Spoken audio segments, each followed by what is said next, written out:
Hey dudes, this is Kathleen Kinmont, Kelly in Halloween 4, The Return of Michael Myers, and you're listening to Tommy Throwback Kovac on Splat from the Past.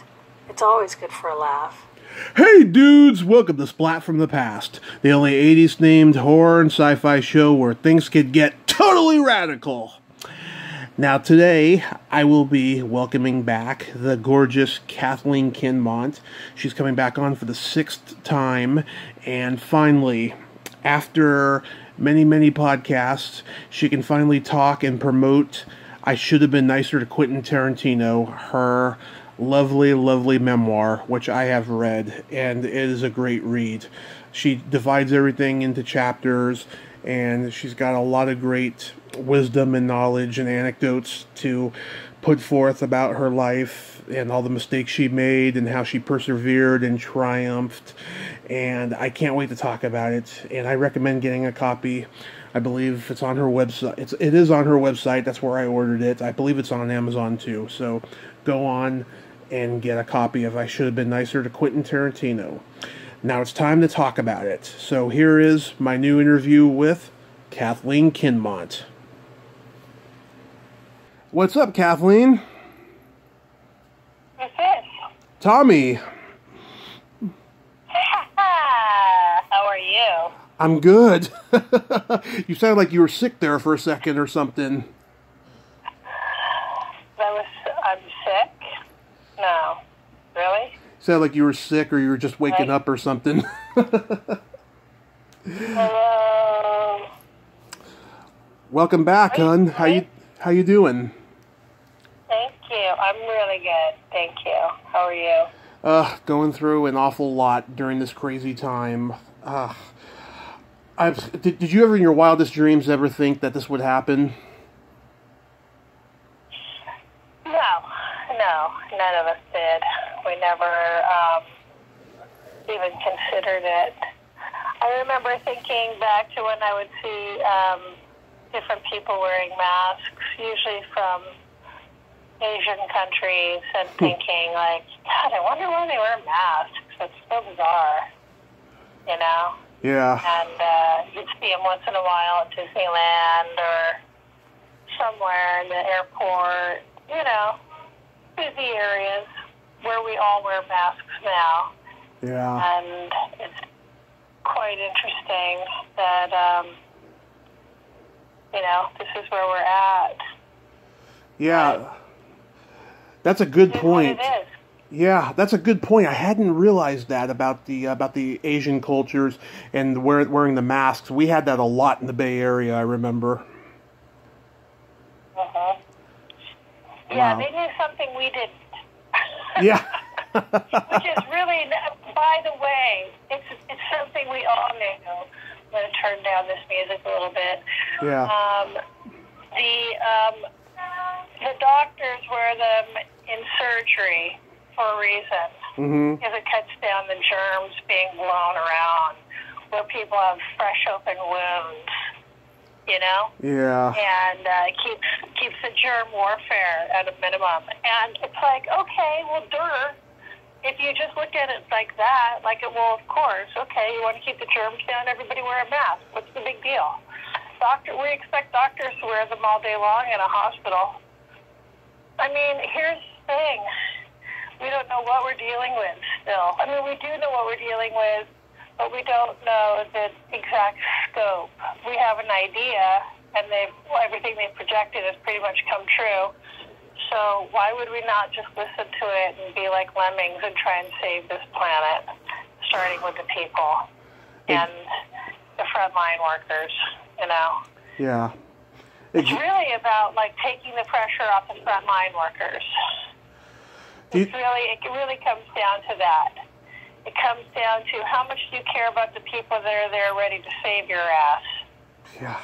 Do you care about those people? Because you directly wearing a mask is going to help them with the numbers that are showing up.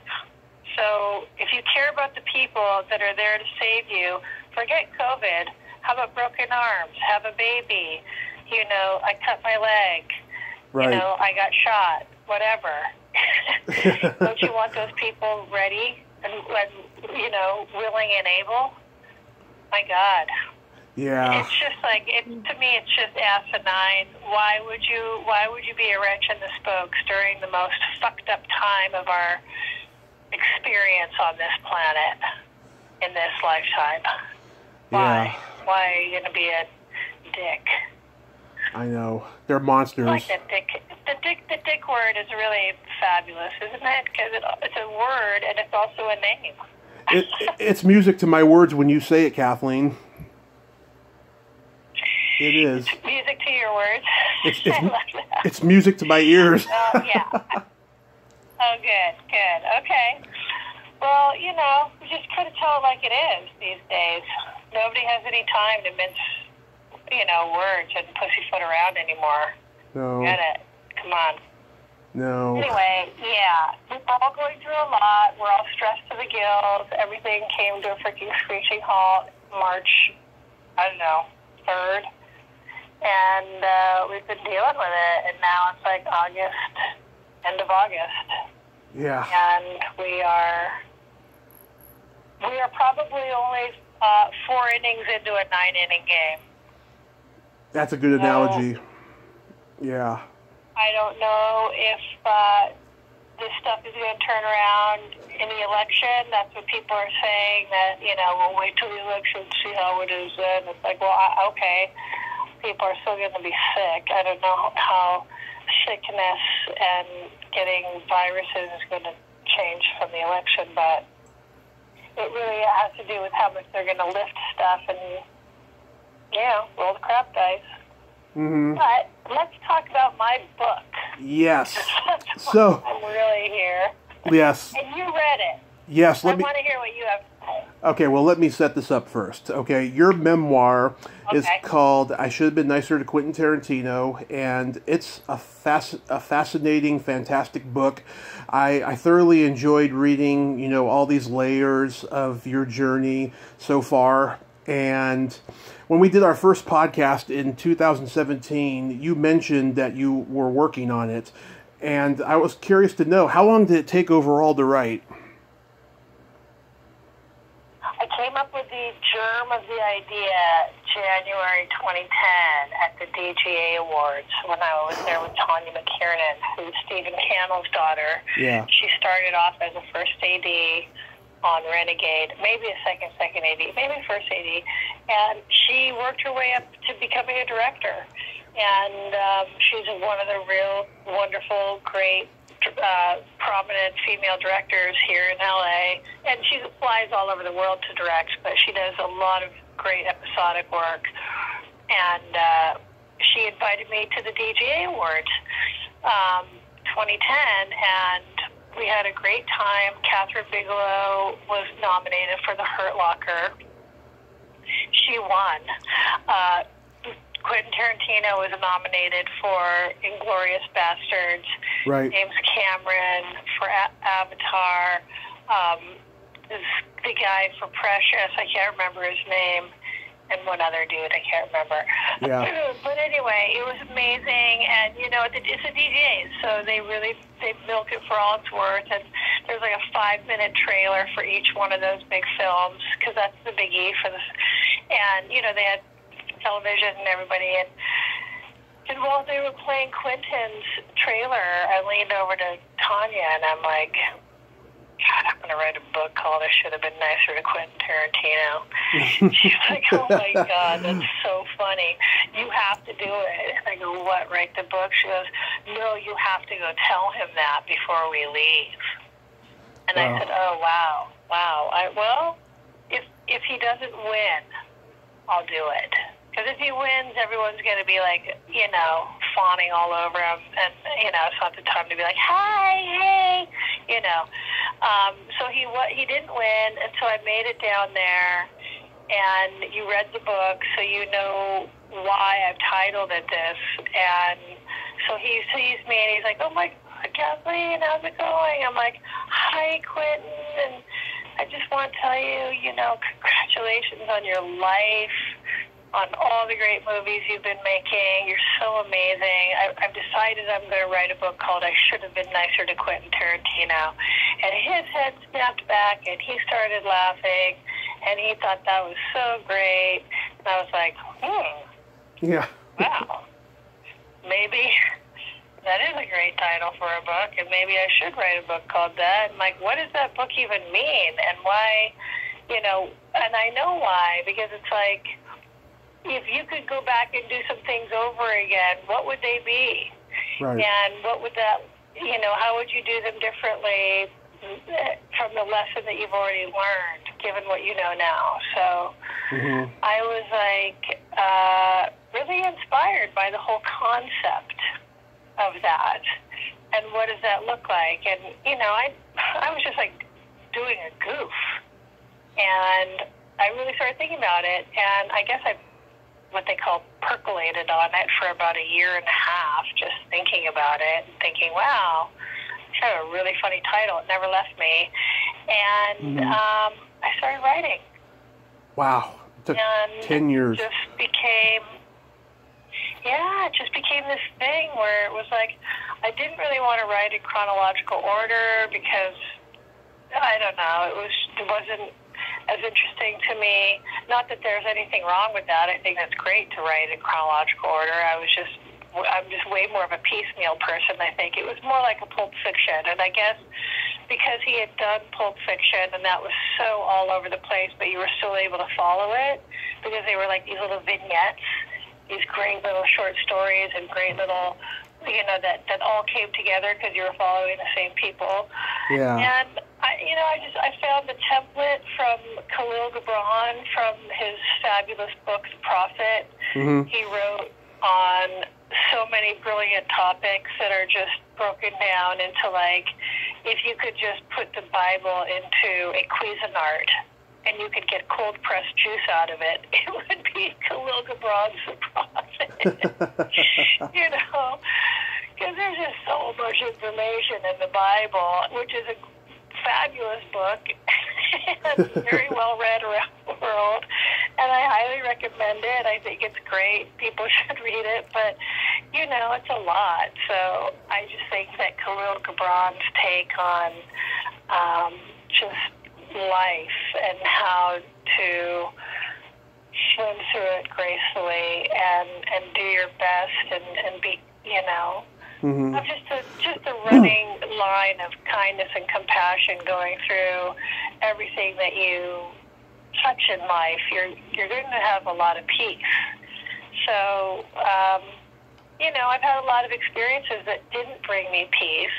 So I really had to, be on a journey on the quest for peace, which we all are on the quest for peace. We're all inundated with tremendous amount of uncertainty, hardship, death, disease, abuse, random acts of violence. We need to be conscious to our random acts of kindness, right, and starting with ourselves.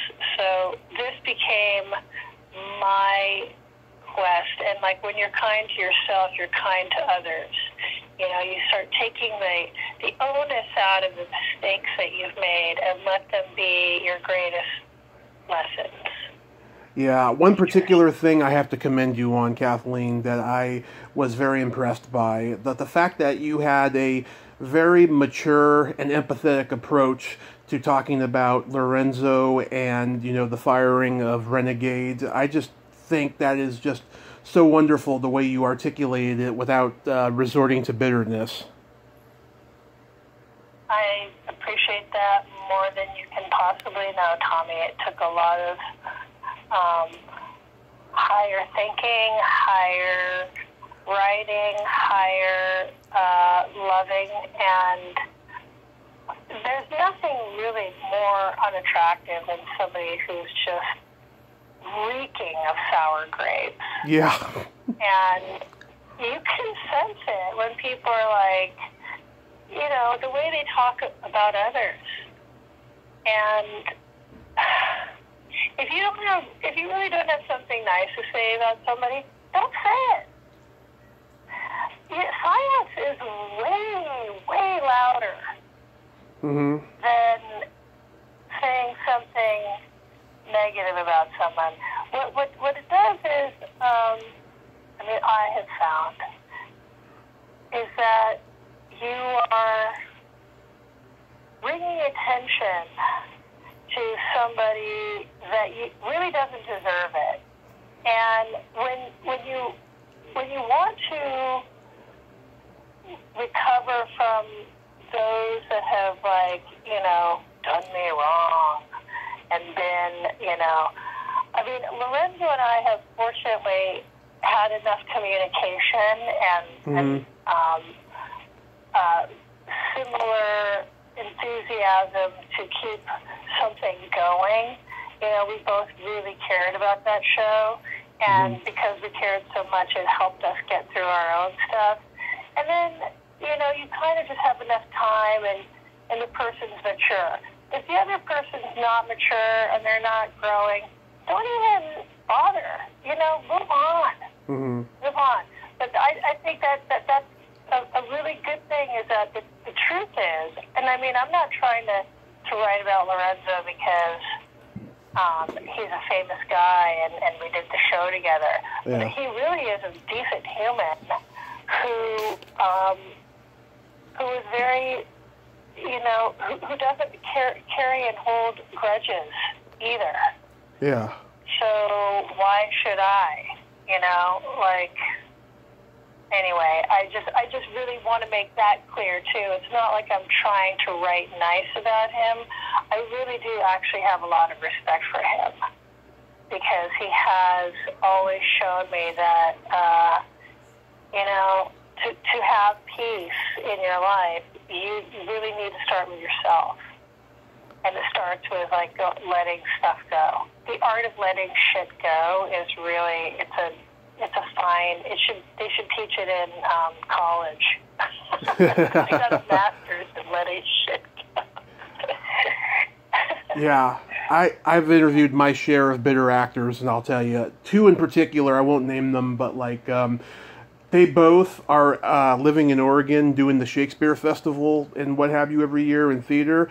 They would much rather be in Hollywood making millions of dollars right now. And it is just sad just to hear them be so negative about their past, about Hollywood and everything, Well,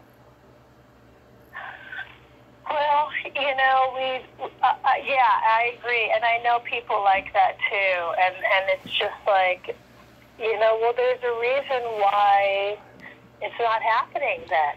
If you have that kind of an attitude towards it, then it's going to come to fruition. There's a concept called vocalization, right? Which is being very conscious of what you express vocally.